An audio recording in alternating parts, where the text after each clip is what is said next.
Hi, my name is Dr. Salmons, and we're going to be talking about writing the critical analysis paper today. The first thing that I want to emphasize is that even though it's called a critical analysis paper, it's still simply a formal essay. So all the rules that you've learned over the years, perhaps, that apply to writing a formal essay are still in force. The first, and in some ways most important, rule to remember is that a formal essay falls into three parts, what we call a tripartite arrangement. The first part is the exposition. In an exposition, you establish the parameters or the limiting factors, the range of your subject. In a critical analysis, that's typically done simply by directly announcing your thesis up front. In other forms of writing, you are encouraged to find a good beginning strategy and so forth, but the nice thing about the critical analysis is we just kind of go for it, if you will. The exposition tends to be rather brief. So we want to announce our thesis up front.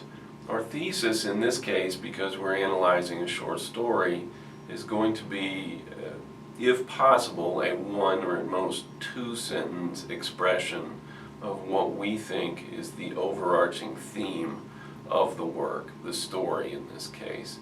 Let's use as an example, as we're going through this, a story that I had asked you all to read for this class, which is Araby by James Joyce.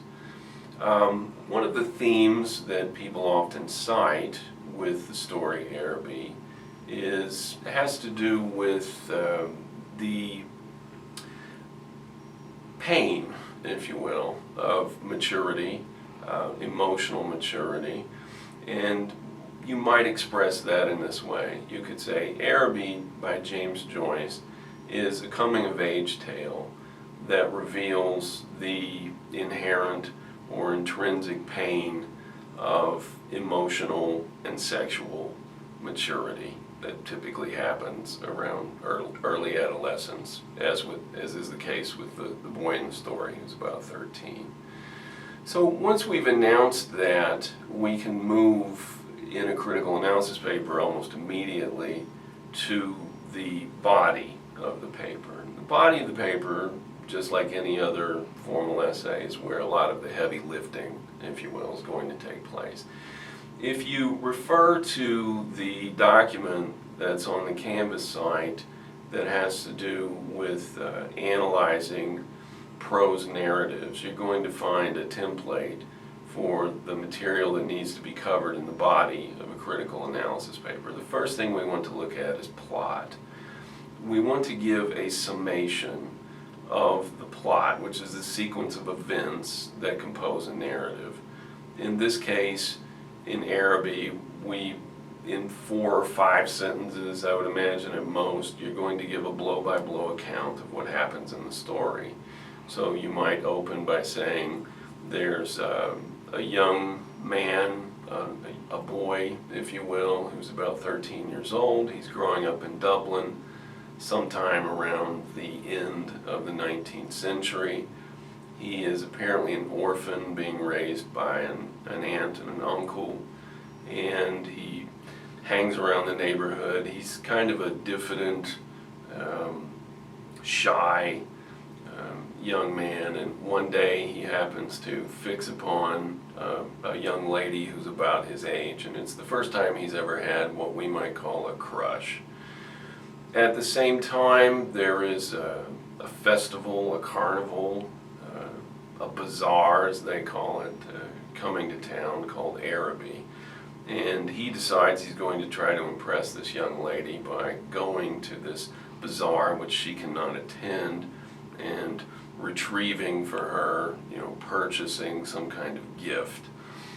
He's looking for a way in with her, if you will. And he really makes a promise that he can't live up to because he's so poor, because his home life is so limited. It's very unlikely he's going to be able to pull this off, but that's what makes the story kind of like a chivalric tale, where he's like a knight errant and he's going to do something fabulous for her.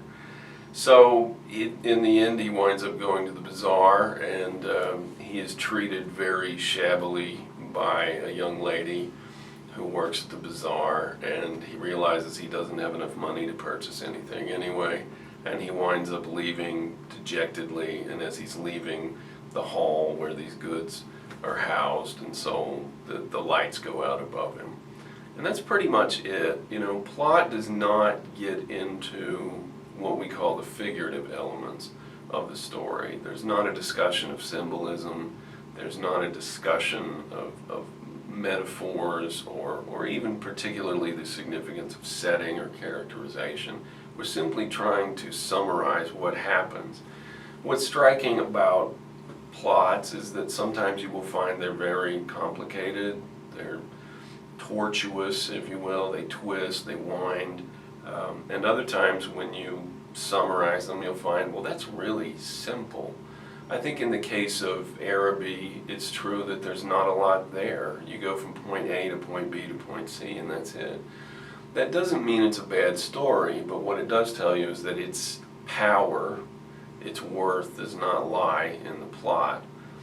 The main reason we want to summarize plot first when we're executing the body of our paper is because we don't want to become distracted by the sequence of events in our analysis. We want to summarize it and sort of get it out of the way, if you will. The second thing that you discuss is setting. When you move on to setting, there you're talking about three things, basically. You're talking about when are we, where are we, and among whom are we. In other words, in the case of Araby, you would be saying, this takes place in the 1890s, it takes place in Dublin, Ireland, and it takes place among the working class, lower class, Irish Catholic poor who live in a particular section of that city, if you will.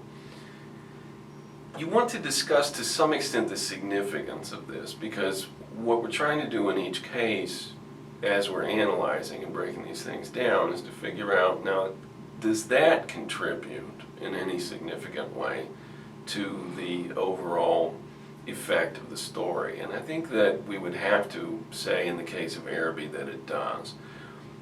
Joyce is one of those writers, unlike, say, Poe, where it's very difficult to translate his work into another cultural setting because there are very particular cultural factors that are influential on the work. The fact that this kid lives in Dublin, which is among the more distinct singular cities in the world, it's got a lot of character. The closest equivalents we have in the United States are cities like New Orleans and San Francisco. That's a particular place. You couldn't just take that story and put it anywhere in the world and get the same effect. If you grow up in Dublin, you've grown up someplace unusual. The second thing is the fact that he is Irish Catholic, an orphan, and poor at a time when Irish Catholics are widely discriminated against. That is growing up in a particular cultural context that, again, you could duplicate in another setting, but it would be difficult. So I think we recognize that setting matters here. The third element that we want to look at is we want to look at conflicts that we perceive in the story. We have discussed previously the idea that there are four broad categories of conflict in literature. You have what's called man versus man, which of course doesn't literally mean a man versus a man. It's people versus other people. Those conflicts are fairly easy to identify. They're how westerns and action pictures are driven. They're around a good guy and a bad guy, if you will. One of the oldest conflicts in all of literature, you have Hector versus Achilles. You know, there's going to be a showdown. It's inevitable. These two people cannot exist in the same time, in the same place. I think that we would agree that in Araby we don't see that sort of conflict play out. But we do see what is a kind of subcategory of man versus man, which is man versus society. So if you think of it as a person versus a set of institutions that are governed by and supported by people, you realize, well, now that definitely is in effect here. Because one of the things that this little boy realizes by the end of this story is that not only is he heartbroken because he can't impress this young lady and she's going to see him for the ineffectual creature he is, he also realizes, due to his shabby treatment at the bazaar by the people who have English accents, that he is never going to be in power in his own culture. He's always going to feel lesser than. He's always going to be a part of a minority. And we realize that this is very much a man versus society type of conflict in play here. The second category we often see is man versus self, and I think that one is quite obvious here. Whenever you have a character who is deluded in some way, in other words, he or she harbors illusions about the world that the world will soon disabuse him or her of, you have a story that is driven by man versus self. This kid has a problem. He's a kid. He has romantic notions about the world. He believes that he can just make up his mind to impress this girl, make up his mind to go to this bazaar, and because he wants it bad enough, he can get some trinket for her. He realizes a lot of things quite suddenly that are hurtful to that illusion. The fact that he's poor, the fact that there are people around him, adults, who see him as a potential thief, the fact that he cannot move freely around the society and do whatever he wants on his own steam. Those are deep man versus self type of conflicts. There are two other categories, neither one of which I necessarily feel like are in play in Araby, but they may be in the story that you analyze. One is what we call man versus nature. That's when you simply have a person struggling against insensate, insensible forces in the world, like a hurricane or a tornado or a flood or something like that. And then the last is man versus the supernatural. In ancient Greek literature, this literally manifested as human beings fighting gods. In modern literature, it tends to take the form instead of people struggling against a sense of fate, a sense that they have a certain destiny that's unfolding, which they cannot escape. We could argue that the young man in Araby is struggling against a kind of fate. I don't know that I would necessarily consider that to be a central conflict, but you could make the case that it's a fatalistic story. It's certainly a sad story, it's certainly a somber story, and whenever you have those tones, you have to suspect that there's a sense of fatalism hanging over whatever narrative you're analyzing. The next thing that we talk about when we analyze fiction or narrative, we talk about character. And the first thing you have to do is you have to think about, okay, who is my protagonist and who, as a consequence, is my antagonist. Your protagonist is the character who most embodies the central conflict of your story. That's why we analyze conflict first. I think we agreed that man versus self is the real driving conflict of Araby. And there's no question then that the little boy in question is, in fact, the protagonist. Ironically, if you identify man versus self as your central conflict, your antagonist is the same person. He's his biggest problem. His problem is not necessarily the world in this context. His problem is the illusions about the world he harbors. And that's his central struggle. That's what he's going to have to overcome, or he's going to have an epiphany about, or whatever. It's different when you have a man versus man central conflict. There you have to identify a character whom you feel is initiating the action in some way, and then the antagonist is the person who most consistently opposes him. The antagonist could be plural. In the case of man versus society, you're saying that the antagonist is really this group of people who protect these institutions that are antagonizing, if you will, your protagonist. All your other characters are secondary to some extent. Something that you can consider among your secondary characters is whether you have what we call a foil. A foil character is a character whose presence in the narrative is really meant to simply highlight the characteristics of your central character, your antagonist. This may or may not, and in fact most of the time is not, an antagonistic character. Quite often your foil character is actually an ally of your protagonist.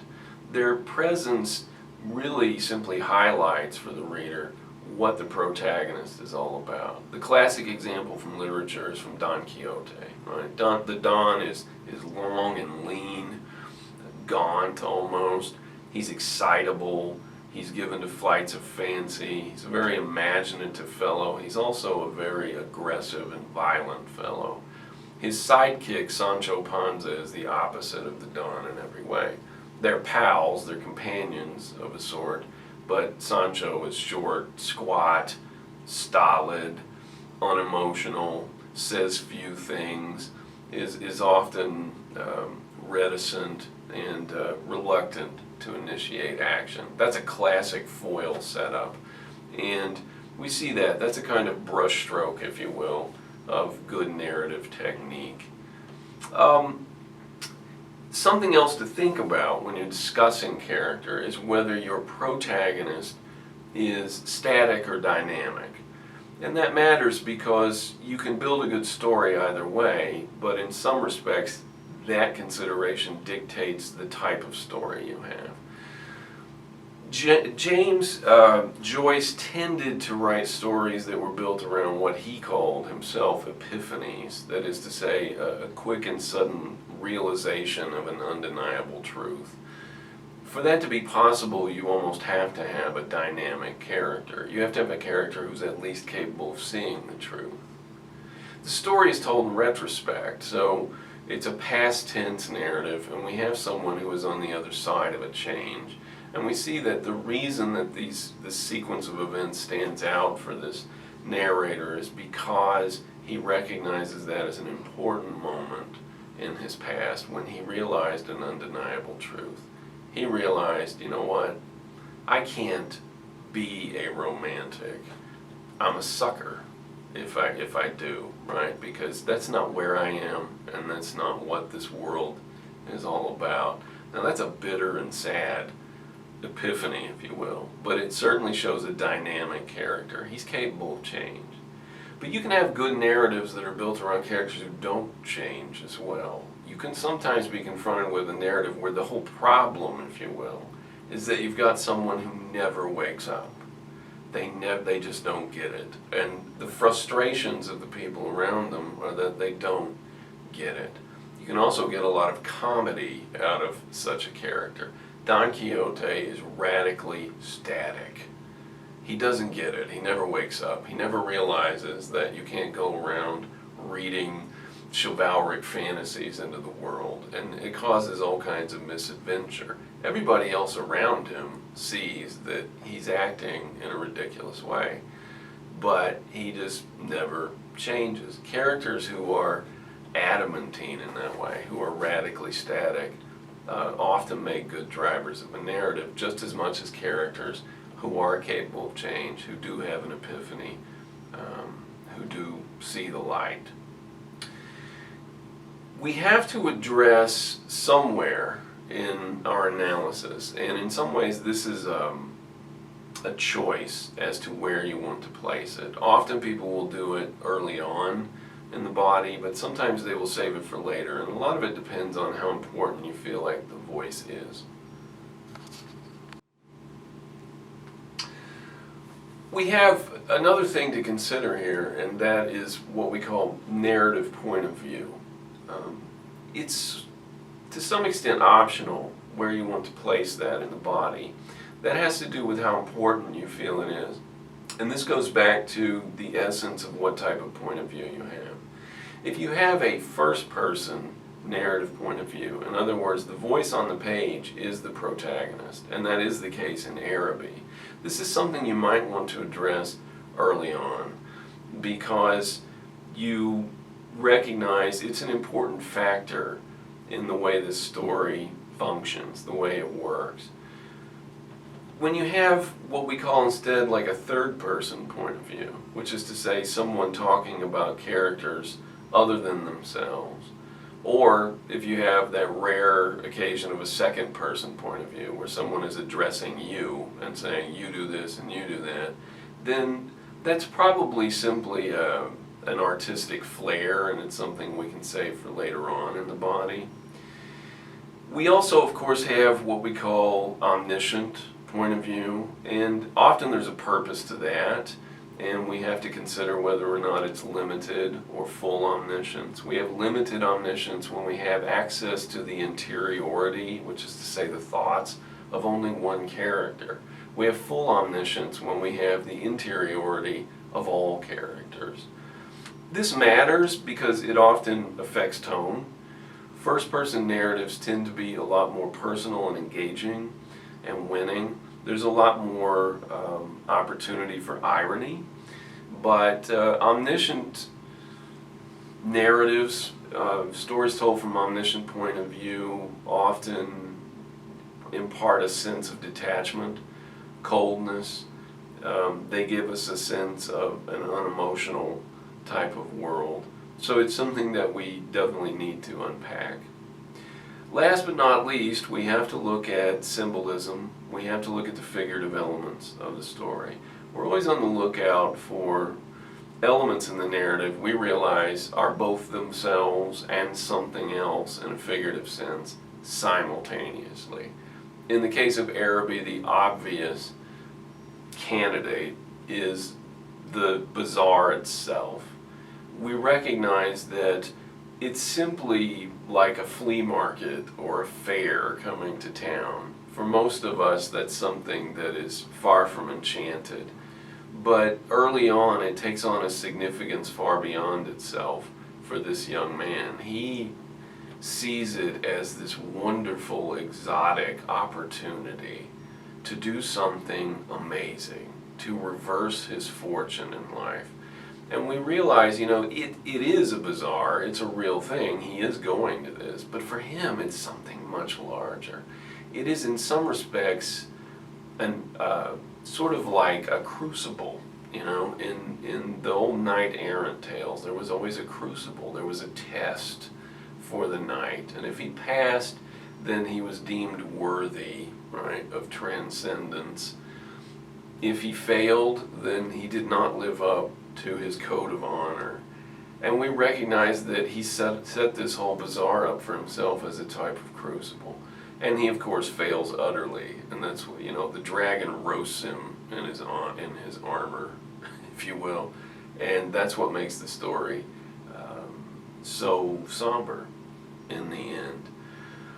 Once we have discussed all those individual elements, we want to fold them all together, if you will, and put them back into the casement of this is why the story adds up to this theme. And we do that in our conclusory section. And just as our exposition in an analytical type of essay is very truncated, it's brief, so is our conclusion. We don't get fancy with conclusions and analyses either. We simply reestablish what our thesis is in light of everything that we've just discussed. Thank you for listening.